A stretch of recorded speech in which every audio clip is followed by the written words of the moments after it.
Hi everyone. तो आज हम स्टार्ट कर रहे हैं ह्यूमन फिजियोलॉजी। ह्यूमन फिजियोलॉजी का बेसिकली न्यू चैप्टर है, यानी फ्रेशली प्रिपेयर्ड चैप्टर है। बात करें बॉडी फ्लूइड एंड सर्कुलेशन।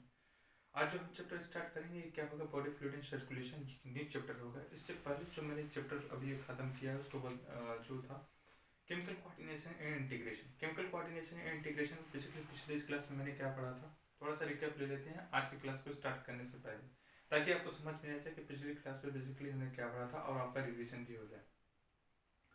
तो बात करें हम chemical coordination integration. Chemical coordination integration पिछली क्लास में हमने क्या पढ़ा था, प्राइमरी सेक्स ऑर्गन के बारे में पढ़ा था, टेस्टिस एंड ओवरी। उसके बाद हमने पढ़ा था क्या, जब आप हार्मोन जो होता हार्मोन एक्शन यानी कि कैसे काम करता है।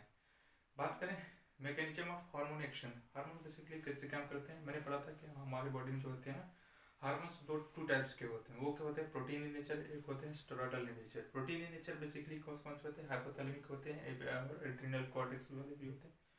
बात करें एंटेरियर पिट्यूटरी वाले होते हैं। ये कैसे हार्मोन्स होते हैं, ये प्रोटीन इन नेचर होते हैं। प्रोटीन इन नेचर बेसिकली क्या करते हैं, प्रोटीन इन नेचर वाले जो हार्मोन्स होते हैं उनको एक्शन वर्क करना होता है। तो बेसिकली क्या करते हैं, वो क्या करते हैं पर्टिकुलर जो होता है रिसेप्टर्स यानी कि ओवरी की मेम्ब्रेन से बाइंड करते हैं, वहाँ पे रिसेप्टर्स होते हैं। रिसेप्टर्स बाइंड करने के बाद जो होती है जनरेशन ऑफ सेकेंडरी मैसेंजर्स होते हैं। उसके बाद साइक्लिक एएमपी जीएमपी करने के बाद जो होते हैं जाते हैं न्यूक्लियस पे एक्ट करते हैं। एक्ट करने के बाद जो होता है नाम फिर एमआरएनए बनता है। एमआरएनए बनने के बाद जो होती है प्रोटीन बनता है। प्रोटीन बनने के बाद जो होती है फिजियोलॉजिकल फंक्शंस होते हैं। ये क्या होते हैं हमारे प्रोटीन इन नेचर वाले हार्मोन्स। इसके बाद बात करें कि लिपिड सोल्यूबल हार्मोन्स कौन कौन से होते हैं। लिपिड सोल्यूबल हार्मोन्स जो होते हैं बेसिकली हमारे स्टेरॉयडल नेचर वाले होते हैं। बेसिकली क्या कहते हैं टेस्टोस्टेरोन, जिसको होते हैं एंड्रोजन। फीमेल्स की बात करें एस्ट्रोजन और प्रोजेस्टेरोन। ये क्या होते हैं, ये लिपिड सोल्यूबल हार्मोन्स होते हैं। ये क्या करते हैं डायरेक्ट मेम्ब्रेन नहीं, ये क्या न्यूक्लियस से बाइंड करते हैं। न्यूक्लियस से बाइंड करने के बाद जो होती है ये क्या बनाते हैं एमआरएनए। एमआरएनए क्या होते हैं प्रोटीन बनाते हैं। प्रोटीन बनाने के बाद जो होती है नॉर्मल फिजियोलॉजिकल फंक्शन काम करते हैं। ये कौन से हार्मोन्स होते हैं, ये जो होते हैं बेसिकली एड्रिनल कॉर्टेक्स वाले। एड्रिनल कॉर्टेक्स जो होते हैं स्टेरॉयडल इन नेचर होते हैं। Anterior pituitary peptide hormone epinephrine non epinephrine कैसे होते हैं, प्रोटीन इन नेचर होते हैं। बेसिकली इसमें दो ही कॉन्सेप्ट याद रखना है कि वाटर सोल्यूबल्स जो होते हैं और लिपिड सोल्यूबल्स। वाटर सोल्यूबल्स जो होते हैं बेसिकली प्रोटीन इन नेचर होते हैं। इनका रिसेप्टर्स जो होते हैं मेम्ब्रेन पे होते हैं। और जो लिपिड सोल्यूबल्स होते हैं स्टेरॉयडल इन नेचर होते हैं। इनके रिसेप्टर्स जो होते हैं न्यूक्लियस में होते हैं। ये एक मेम्ब्रेन पे होते हैं, एक न्यूक्लियस में होते हैं। एक डायरेक्ट न्यूक्लियस से बाइंड करता है, न्यूक्लियस से बाइंड करने के बाद जो होता है फंक्शन करता है, फिजियोलॉजिकल फंक्शन करता है। दूसरा क्या होता है प्रोटीन इन नेचर होता है। प्रोटीन इन नेचर क्या करता है मेम्ब्रेन से बाइंड करता है। मेम्ब्रेन से बाइंड करने के बाद secondary messenger cyclic GMP calcium +2। इसके बाद जो होता है न्यूक्लियस में जाता है, वहाँ पे जो होते हैं एमआरएनए से उसका फंक्शन बाइंड करने के बाद नर्व फिजियोलॉजिकल फंक्शन काम करता है। ये पिछली क्लास में हमने पढ़ा था हार्मोन मैकेनिज्म एक्शन। इसके बाद पढ़ा था हमने नॉर्मल प्राइमरी सेक्स ऑर्गन होती है, मेल टेस्टिस होती है। सेकेंडरी फीमेल्स की बात करें प्राइमरी सेक्स ऑर्गन क्या होती है, ओवरी होती है। बात करें टेस्टिस में, टेस्टिस का अगर ट्रांसवर्स सेक्शन देखते हैं तो उसमें क्या होते हैं बात करें ट्रांसवर्स सेक्शन ऑफ टेस्टिस की बात करें तो उसमें हम देखते हैं क्या होती है स्पर्मेटोगोनिया होती है, सर्टोलिस होती है, स्पर्मेटोसाइट्स होती है, इंटरस्टिशियल होती है जिसको बोलते हैं लेडिक सेल्स। ये बात करें at the time puberty. Puberty के टाइम पे क्या होते हैं एंटेरियर पिट्यूटरी जो होती है बेसिकली हाइपोथैलेमस। हाइपोथैलेमस क्या करता है जीएनएफ, जीएनएफ कहां पे एक्ट करता है एंटेरियर पिट्यूटरी। एंटेरियर पिट्यूटरी का रिलीज करती है LH and FSH. LH FSH क्या करता है, एलएच क्या करता है एक्ट करता है किसमें लेडिक सेल्स यानी इंटरस्टिशियल सेल्स। ये क्या करता है एंड्रोजन रिलीज करता है। एंड्रोजन क्या करता है बेसिकली स्पर्मेटोजेनेसिस को प्रमोट करता है। बात करें एफएसएच, एफएसएच क्या करता है एक्ट करता है किससे सर्टोलिस। सर्टोलिस क्या करती है ये मैच्योरेशन कराती है यानी कि स्पर्म का जो है स्पर्मेटोगोनिया से स्पर्मेटिड में कन्वर्ट करती है, यानी कि ये मैच्योरेशन काम कराती है। बेसिकली अगर बात करें एलएच, एलएच जो होता है एनाबॉलिज्म इफेक्ट होता है। और बात करें एफएसएच, एफएसएच एक तरीके से सर्टोलिसिस पे, सर्टोलिसिस न्यूट्रिशन देने का प्रोवाइड करती है किसको, स्पर्म को। ये मैंने पढ़ा था। इसके पास जो होता है स्पर्मेटोजेनेसिस स्पर्म बनने के बाद होता है सेकेंडरी, उसमें एनसीईआरटी में लिखी हुई है कि जो सेकेंडरी मैसेंजर्स होते हैं और वो क्या होते हैं फर्स्ट में क्या होता है प्राइमरी टेस्टिस होते हैं, सेकंड जो होते हैं ग्लैंड्स आते हैं। ग्लैंड्स क्या होते हैं जो स्पर्म जिससे पाथ होता है यानी जिससे फ्लो होता है यानी पाथ प्रोवाइड करने वाले रास्ते उसको बोलते हैं क्या होते हैं सेकेंडरी। इसमें क्या होते हैं एपिडिडाइमिस आते हैं, वास्ट डिफरेंस आते हैं, सेमिनल सर्कल्स आते हैं, प्रोस्टेट यूरेथ्रा लास्ट में। बात करें फीमेल्स, फीमेल्स में क्या होती है, फीमेल्स में प्राइमरी सेक्स ऑर्गन्स जो होती है ओवरी होती है। सेम फंक्शन इनमें भी होता है ऐसे ही। इनमें भी क्या होता है एलएच एफएसएच। एफएसएच क्या करते हैं फॉलिकुलोजेनेसिस कराते हैं। बेसिकली कैसे कराते हैं at the time of puberty. Puberty के टाइम जो होता है एफएसएच जो होते हैं एंटेरियर पिट्यूटरी से रिलीज होती है। ये एक्ट करते हैं कि फॉलिकल्स पे development of follicles development of follicles पे एक्ट करता है primary follicles, secondary follicles, tertiary follicles, Graafian follicles. क्या बेसिकली क्या कहते हैं डेवलपमेंट ऑफ फॉलिकस की जब कराते हैं तो उसमें लेयर्स डेवलप होती है, theca external, theca internal. Theca internal basically क्या रिलीज करती है एस्ट्रोजन। एस्ट्रोजन क्या करती है डेवलपमेंट ऑफ यूट्रस को मेंटेन करने का काम करती है। इसके बाद बात करें हम तो डेवलपमेंट ऑफ फॉलिकस, जैसे ग्राफियन फॉलिकस होती है 14th डे पे, तो 14th डे पे क्या होती है एलएच का लेवल क्या होता है पीक हो जाता है। बेसिकली पीक कैसे होता है, जैसे एस्ट्रोजन का लेवल बढ़ता है वैसे प्रोजेस्टेरोन, एस्ट्रोजन के लेवल बढ़ने से होता है नेगेटिव फीडबैक जाती है, नेगेटिव फीडबैक की जाने से एंटिटी एलएच और रिलीज करती है, जीएनआरएच यानी हाइपोथैलेमस रिलीज करता है, जिसके कारण क्या होता है एलएच का लेवल पीक हो जाता है। एलएच का लेवल पीक होने की वजह से क्या होती है कि उसमें जो ग्राफियन फॉलिकस रप्चर करती है, रप्चर करने के बाद जो होती है सेकेंडरी ओसाइट रिलीज होती है। बेसिकली ग्राफियन फॉलिकस जब रप्चर करती निकलती है ग्राफियन फॉलिकस कन्वर्ट हो जाती है किसमें, कार्पस ल्यूटियम में। कार्पस ल्यूटियम को मेंटेन कौन करता है, ये एलएच करता है, ल्यूटिनाइजिंग हार्मोन्स जिसको बोलते हैं। ये क्या करता है कि जब जैसे जैसे एलएच का लेवल रहता है तो वैसे वैसे क्या करती है ग्राफियन कार्पस ल्यूटियम मेंटेन करती है। कार्पस ल्यूटियम बेसिकली जो हार्मोन्स की बात देखी जाए तो एस्ट्रोजन और प्रोजेस्टेरोन दोनों रिलीज करता है। बेसिकली अगर एनसीईआरटी में देखें तो गिवन है सिर्फ मेनली प्रोजेस्टेरोन। ये क्या करती है इसको मेंटेन करने कौन करती है एलएच। एलएच का लेवल जैसे जैसे बढ़ता रहता है तो मेंटेन रहती है, एलएच का लेवल कम होता है जो डिजेनरेट कर जाती है, डिजेनरेट करने के बाद कन्वर्ट हो जाती है किसमें, कार्पस ल्यूटियम से कार्पस एल्बिकन्स में कन्वर्ट हो जाती है। ये हमने पिछली क्लास में पढ़ा था। आज की क्लास में हम जो पढ़ेंगे, आज की क्लास में हम बेसिकली एक न्यू चैप्टर पढ़ेंगे जिसका नाम है बॉडी फ्लूइड एंड सर्कुलेशन। तो आज की क्लास में जो बच्चे न्यू हैं या पुराने हैं वो बनाए रखें, आपको फिर से जो है एक नया चैप्टर स्टार्ट हो रहा है, अब आपको इसमें से अच्छे से समझ में आएगा। बात करें body fluid and circulation. Body fluid and circulation basically क्या है, बात करें नीट में अगर इसका स्कोरिंग अगर देखा तो नीट में जो है 3 से 4 क्वेश्चन आने की प्रोबेबिलिटी हर साल यानी पर ईयर बनी रहती है। बनी क्या रहती है 3 से 3 क्वेश्चन तो मैक्सिमम आते ही आते हैं। 3 क्वेश्चन कहने का मतलब कि 12 नंबर का क्वेश्चन सिर्फ एक टॉपिक से आते हैं, किसमें, body fluid and circulation. Body fluid and circulation में क्या होता है कुछ गिने चुने हुए जो टॉपिक है उनको जो क्या पढ़ना होता है, लर्न करना होता है। बात करें body fluid and circulation, circulation की आवश्यकता क्यों पड़ी हमारे बॉडी में, ब्लड, बॉडी फ्लूइड, फ्लूइड का मतलब होता है तरल, तरल क्या होती है अगर बात करें तो ब्लड होता है, ब्लड की सर्कुलेशन की आवश्यकता क्यों पड़ी। थोड़ी बात करें अगर लोअर ऑर्गेनिज्म में जाएं, लोअर ऑर्गेनिज्म जैसे बात करें कि Porifera, सिलेंट्रिका, Ctenophora, स्केलियोथा, प्लेटिहेल्मिन्था, सिकार्डेट, hemichordate, chordate, analytics के इसके बाद की बात करें डेवलपमेंट कैसे होती है। बात करें पोरीफेरा, पोरीफेरा की अगर बात करें तो उसमें क्या होती है ओपन सर्कुलेशन यानी कि शोल्डर होती है। उसके बाद करें प्लेटिहेल्मिन्था, प्लेटिहेल्मिन्था के बाद एस्केलेटन, पूरा प्लेटिहेल्मिन्था के बाद करें तो ऑर्गन लेवल होती है। इसके बाद एस्केलेटन के बाद उसमें क्या होती है organ system level of development होता है। इसमें दो टाइप की सर्कुलेशन होती है, एक ओपन टाइप होती है क्लोज सर्कुलेशन, एक क्लोज टाइप सर्कुलेशन होती है। ओपन टाइप सर्कुलेशन कहने का मतलब होता है कि वो अपन सीक्रेट करती है और वहीं से अपना काम करती है कि अगर उसको सीक्रेट करना हुआ तो जैसे कि अगर प्लांट में देखें तो जो होती है कि डायरेक्ट जो होती है वैसे सीक्रेट करती है वैसे सीक्रेट करती है। इसके बाद क्लोज टाइप सर्कुलेशन देखें, क्लोज टाइप सर्कुलेशन सबसे पहले अगर एनिमल किंगडम से देखा जाए तो सबसे पहले किसमें आती है एनालिट्स। एनालिट्स की बात करें उसमें क्या होती है लीच, लीच में अगर देखा जाए तो उसमें क्या होता है क्लोज सर्कुलेशन होती है। कहने का मतलब होती है कि प्रॉपर जो होती है ब्लड वेसल्स का निर्माण वहाँ से शुरू होने स्टार्ट हो जाती है। बॉडी को फ्लूइड को सर्कुलेट करना होता है तो पर्टिकुलर उसको क्या आवश्यकता होती है कि आर्टरी कैपिलरी यानी कि जो आर्टरी वेंस होते हैं ब्लड वेसल्स होते हैं उनकी आवश्यकता होती है। बेसिकली अगर बात करें अगर कि इनको सर्कुलेट करने की आवश्यकता क्यों पड़ी, बात करें अगर यहाँ इस टॉपिक से हट करके कहीं विलेज में जाए तो वहाँ पे अगर देखा जाता है तो सींचने उचने के लिए खेत में जो लगाते हैं, लगाने के बाद जो होते हैं वो सींचते हैं। सींचने के लिए क्या करते हैं ट्यूबवेल लगाते हैं या कहीं पंप सेट कुछ भी लगाते हैं तो वहाँ पे क्या होती है पर्टिकुलर पाइप बिछाते हैं। पाइप बिछाने की वजह से क्या होती है पंप सेट चलाते हैं तो उसमें पानी का फ्लो होता हुआ खेत तक जाता है, खेत ताकि जो होती है अच्छे से सिंचाई हो सके, भरपूर मात्रा में उनका न्यूट्रिशन यानी खाद के जरिए अच्छे से मिक्सिंग हो सके, बढ़िया ग्रो कर सके। सेम प्रोसेस हमारे यहाँ पे भी होता है कि पाइप के थ्रू जो होते हैं मल्टी विटामिन्स जो होते हैं, न्यूट्रिशन होते हैं, कार्बन डाइऑक्साइड, CO2 जो होते हैं, हार्मोन्स जो होते हैं, प्रॉपर बहुत सारी चीज़ें होती हैं, ऑक्सीजन भी होता है जो कि हर एक सेल तक पहुँच सकती हैं और प्रॉपर सेल्स जो होते हैं काम कर सके। उसमें क्या आता है ग्लूकोज भी आता है, मिनरल्स भी आता है, विटामिन भी आते हैं। ग्लूकोज के थ्रू तो सारे बॉडी में फ्लो होता है और प्रॉपर जो होते हैं हमारे अंग जो होते हैं काम कर सकते हैं। तो ये प्रॉपर आवश्यकता थी जो कि हमारे ब्लड में जो होती है सर्कुलेट होने से प्रॉपर फंक्शन कर सेल्स को मिल सके, सेल को मिलने के बाद प्रॉपर सेल्स जो होती है अपना काम यानी फंक्शन कर सके, इसलिए सर्कुलेटिंग के लिए आवश्यकता जरूरत पड़ी। तो हम स्टार्ट करते हैं आज का चैप्टर जो होता है body fluid and circulation. Body fluid in circulation जो होता है ये ह्यूमन फिजियोलॉजी का पार्ट होता है। इसमें हम क्या पढ़ते हैं, ब्लड की स्टडी करते हैं, ब्लड पूरी तरीके से कैसे फ्लो करता है हमारी बॉडी, हम उसको समझते हैं।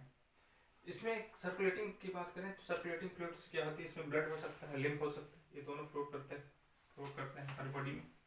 इसके बाद की बात करें ब्लड वेसल्स, इनको फ्लोट करने के लिए क्या होते हैं, ब्लड वेसल्स की आवश्यकता होती है। इसमें क्या क्या आते हैं, आर्टरी आती है, कैपिलरी आती है एंड वेन्स आते हैं, पोर्टल सिस्टम्स आते हैं। बात करें पंपिंग डिवाइस क्या होती है, पंपिंग डिवाइस क्या होती है, हार्ट होती है। अगर ब्लड वेसल्स में बात करें कि अगर फ्लो कर रहे हैं, ब्लड को फ्लो कर रहा है, तो फ्लो कराने के लिए किसी मशीन या डिवाइस की आवश्यकता होती है। वो काम जो करता है मेरा हार्ट करता है। हार्ट क्या करता है, लगातार पंप करता है, पंप करने की वजह से जो होती है प्रेशर बनते हैं, प्रेशर की वजह से जो होते हैं ब्लड हमारे बॉडी में जो होती है काम करती है, यानी कि फ्लो करता है। किसके थ्रू काम फ्लो करता है, ये artery, capillary and veins and portal system के थ्रू जो होता है अपना काम करता है। इसमें बेसिकली अगर बात करें तो कुछ गिने हुए टॉपिक हैं। जैसे हम बात करें कि फर्स्ट टॉपिक में देखें तो इसमें ब्लड दिया, सेकंड में क्या कह दिया है, लिम्फ दी है, लिम्फ में क्या आते हैं, टिश्यू आते हैं, फ्लूइड आते हैं, थर्ड में क्या होते हैं, सर्कुलेटिंग पाथवे जैसे की बात करें इसमें क्या होता है, डबल सर्कुलेशन। डबल सर्कुलेशन में regulation of cardiac activity and disorders of circulation, simply system. इसमें 6 टॉपिक्स हैं जो कि हमारे इस चैप्टर में है जो कि हमको पढ़ना है। फर्स्ट टॉपिक क्या हो गया, मेरा ब्लड होगा, उसके बाद होता है सेकंड लिम्फ होगा, उसके बाद क्या होता है टिश्यू होगा, टिश्यू के बाद सर्कुलेटिंग पाथवे हो गया, ब्लड किससे पास कर रहा है, उसके बाद double circulation, regulation of cardiac activity, disorders of circulating system. ये मेरा 6 टॉपिक है। इसके बाद मेरा एक चैप्टर समाप्त हो जाएगा।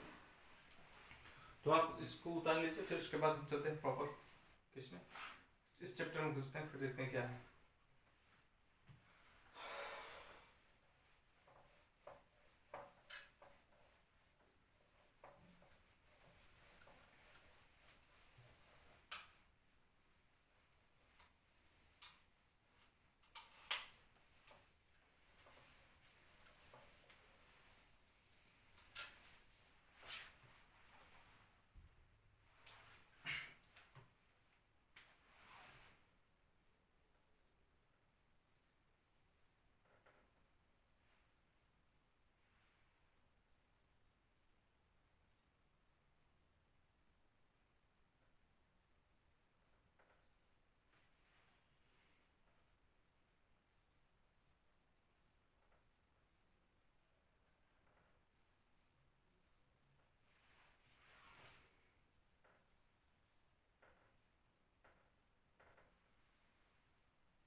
बात करें ब्लड, ब्लड बेसिकली क्या है?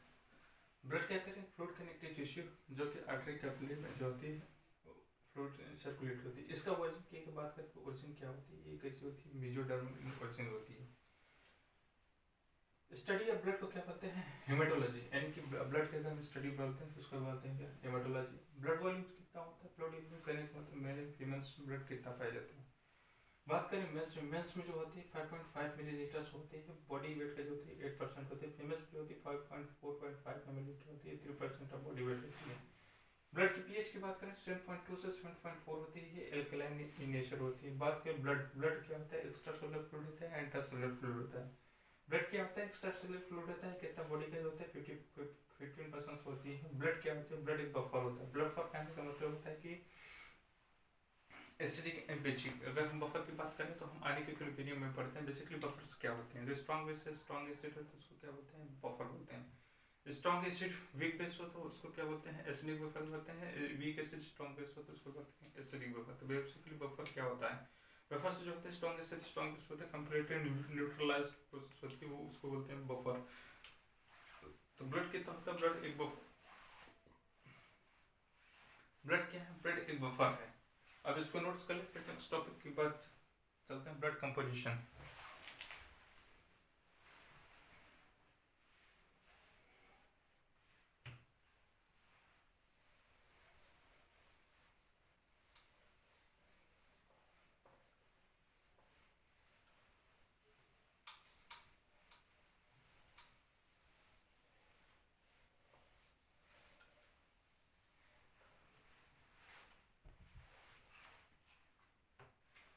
बात करें ब्लड ग्लूकोज लेवल,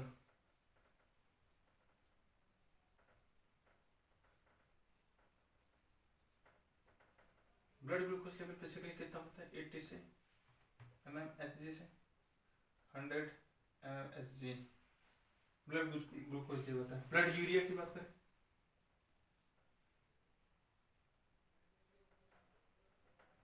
20 से 40 mmHg होता है। ये क्या होता है, ब्लड यूरिया। उसके बाद हम क्या करते हैं, इसके बाद को बोलते हैं अगर ब्लड ग्लूकोज लेवल जो है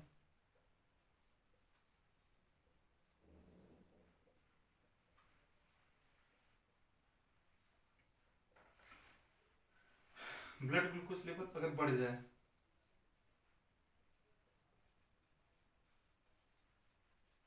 इसको क्या बोलते हैं, हाइपरग्लाइसेमिया।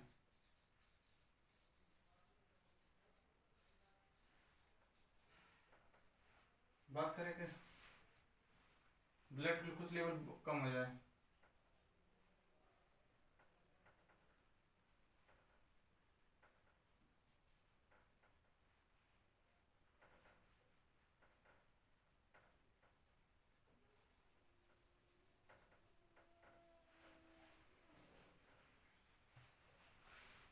ये दो टर्म आपको याद होनी चाहिए basically. Blood glucose level, hyperglycaemia, hypoglycaemia क्या है। अगर ब्लड में ग्लूकोज लेवल बढ़ जाए तो उसको बोलते हैं क्या, हाइपरग्लाइसेमिया। ब्लड में ग्लूकोज लेवल कम हो जाए तो उसको बोलते हैं क्या, हाइपोग्लाइसेमिया। बढ़ने और घटने के कई तरीके हो सकते हैं। हम लोग केमिकल कोऑर्डिनेशन इंटीग्रेशन में पढ़ा है। बेसिकली जो होता है अगर इंसुलिन का फॉर्मेशन कम हो जाए, इंसुलिन के फॉर्मेशन कम होने की वजह से क्या होता है, ब्लड में ग्लूकोज लेवल अचानक से क्या बढ़ ही जाता है। बेसिकली इंसुलिन क्या करते हैं, इंसुलिन एक प्रोटीन्स बनाती है जिसको बोलते हैं ब्लड फ्लूइड। क्या करता है, ब्लड में जो ग्लूकोज पड़े होते हैं उनको क्या होता है, ट्रांसपोर्ट करने के, सेल में ट्रांसपोर्ट करने के लिए उतर देता है कि महत्वपूर्ण भूमिका निभाता है। अगर इंसुलिन का लेवल कम हो जाए, इंसुलिन के लेवल कम होने की वजह से जो ग्लूकोज सेल में जा रहा था, प्रॉपर फंक्शन काम कर रहा था, वो नहीं होगा, वो प्रोसेस नहीं होगा, तो ब्लड में ग्लूकोज लेवल की मात्रा बढ़ जाएगी। ब्लड में ग्लूकोज लेवल की मात्रा बढ़ जाने के कारण जो होते हैं उसको डायबिटीज मेलाइटस हो जाती है। डायबिटीज मेलाइटस में बेसिकली क्या होता है, ब्लड में ग्लूकोज लेवल बढ़ने की वजह से क्या होता है, ब्लड जाता है किडनी में फिल्टर होता है, फिल्टर होने के बाद होता है उसमें यूरिन के साथ साथ ब्लड ग्लूकोज लेवल भी जाता है, जिसके कारण जो होती है डायबिटीज मेलाइटस हो जाती है। ये हमने पिछली क्लास में यानी कि केमिकल कोऑर्डिनेशन इंटीग्रेशन हमने पढ़ा था। तो थोड़ा यहाँ से भी कॉन्सेप्ट है इसका, तो हम समझ लेते हैं कि हाइपरग्लाइसेमिया हाइपोग्लाइसेमिया क्या होती है। हाइपरग्लाइसेमिया ब्लड ग्लूकोज लेवल बढ़ जाए, हाइपोग्लाइसेमिया क्या होती है, ब्लड ग्लूकोज लेवल का कम हो जाए। ये एक तरीके का डिसऑर्डर है। अब इसको उतार ले, फिर नेक्स्ट टॉपिक की तरफ चलते हैं, ब्लड कंपोजिशन।